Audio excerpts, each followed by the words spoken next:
दोस्तों एसी की गुंजाइश या सलाहियत को टन से मापा जाता है। इसका एसी के वजन से कोई ताल्लुक नहीं। माहिरीन के मुताबिक कदीम दौर में जब एयर कंडीशनर जैसी टेक्नोलॉजी का कोई तसव्वुर नहीं पाया जाता था तो घरों को ठंडा करने के लिए बर्फ़ का इस्तेमाल किया जाता था।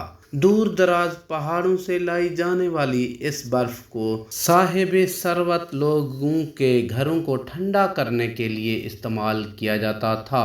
क्योंकि ये बर्फ टनों के हिसाब से लाई जाती थी, लिहाजा ठंडक की पैमाइश भी टनों में की जाने लगी। एयर कंडीशनर के माहिरीन बताते हैं कि एक टन के एयर कंडीशनर से मुराद एक ऐसा एयर कंडीशनर है जो फी घंटा 12,000 हरारत आपके BTU यानी थर्मल यूनिट के कमरे से निकाल सकता है। दोस्तों एक BTU से मुराद इतनी हरारत है जो माचिस की एक तीली को मुकम्मल तौर पर जलाए जाने से हासिल हो सकती है। अगर आपके पास 1 टन हो तो उसे मुकम्मल तौर पर पिघलाने के लिए 2,88,000 BTU हरारत की ज़रूरत होगी। दोस्तों अगर 1 टन बर्फ़ को 24 घंटे में मुकम्मल तौर पर पिघलाना हो तो इसे 2,28,000 BTU हरारत 24 घंटे के दौरान फराहम करना होगी, जो फ़ी घंटा तकरीबन 12,000 BTU बनती है। इस हिसाब से आप ये कह सकते हैं कि आपका 1 टन का AC